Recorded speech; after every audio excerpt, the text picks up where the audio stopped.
You're not a bad client for being inconsistent. When you come to a therapy session, you come as you are that day with what is important for you to talk about that day. And it's okay if it's different to the other times that you've been to therapy or if you bring something totally new, that's completely fine. And likewise, it's fine if you bring the same topic every week. I'm happy for you to talk about whatever is on your mind. My name's Laura. I'm a therapist here in the UK and I'm teaching people how to use therapy and how to get the most out of it.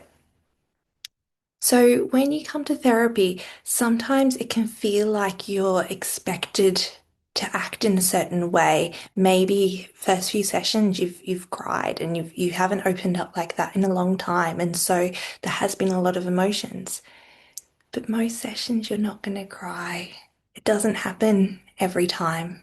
Maybe it does for some people, but not for everyone. And maybe sometimes you are in a little bit of a better mood and you want to have a little laugh. That's okay too. Sometimes therapy is celebration and talking about your wins. And sometimes it's being there when someone is going through the hardest time of their life. And you aren't just going to bring one dimension to yourself to the therapy. And so it's okay that you're inconsistent in your therapy. You don't owe your therapist anything. So the transaction in therapy is that you pay for it.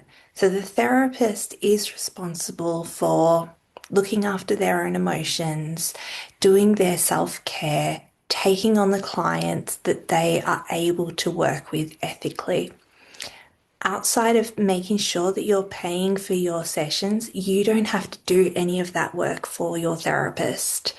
You can trust your therapist that they're doing that because if you've in the UK, if you've taken a therapist that is part of a professional standards authority body, then they will have agreed that they will only work if they're feeling able to. So they're not taking on more clients than they can cope with.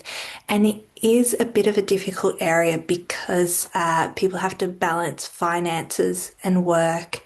And so I'm not going to sit here and say that no therapist is ever burnt out or been overburdened because sometimes they are. But as a client, that's not your responsibility.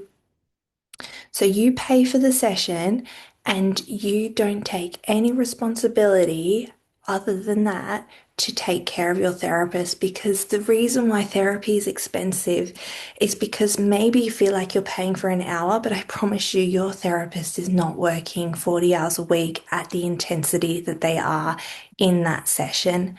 So each time you pay them, you're paying them for the session. You're also paying them for the time outside of the session where they're processing it. They're talking about what you've gone through in supervision and they're able to hold that space for you because they look after themselves and they make good decisions in being able to build capacity for clients.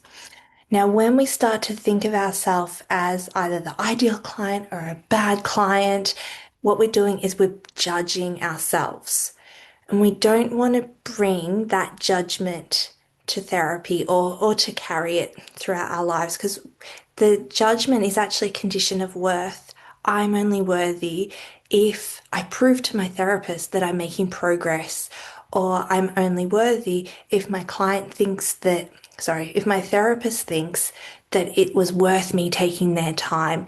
And maybe I didn't talk about anything that you would expect to talk about in therapy. Maybe we talked about something that I don't know, a book that you've recently read, something like that. And some sessions are like that. And that's fine because that's what's going on in your life in that moment.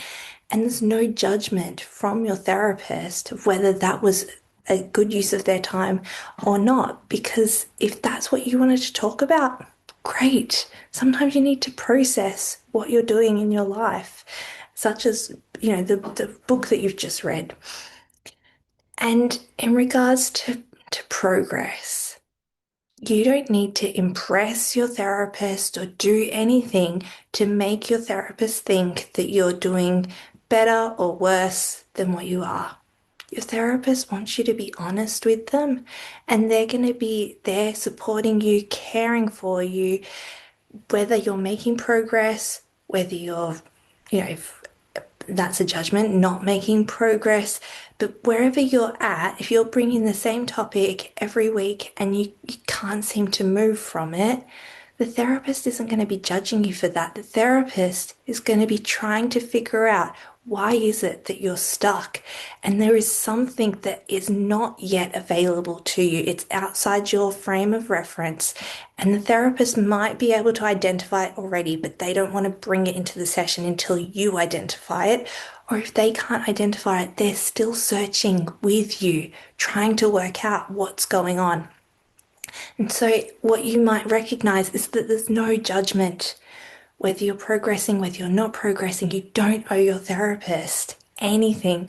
You pay them, and that is the only transaction, that is the only thing that you need to do to make sure that your therapist can continue to turn up for you and to care for you and that they can look after themselves.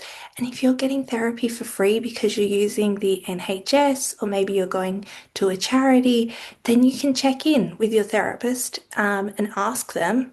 But I would assume that you can trust them, that they've chosen to be there of their free will, and that they are adhering to the standards that are set out for them, that they can look after themselves, that they're taking on the clients that they're able to work with, and that they'll be honest with you and that you don't owe them anything. You don't have to perform in therapy. You get to be yourself. So I would encourage you, if you're noticing, like, I'm really tempted to try and impress my therapist, I want these interventions to work. I want to show that I'm making progress. Let your therapist know. Have a conversation about that and see what comes up for them. See what comes up for you. And it might be really eye-opening for you to be honest like that. Thank you for your time. If any of this has affected you or you want to talk more about it, I would invite you to write a comment under the video.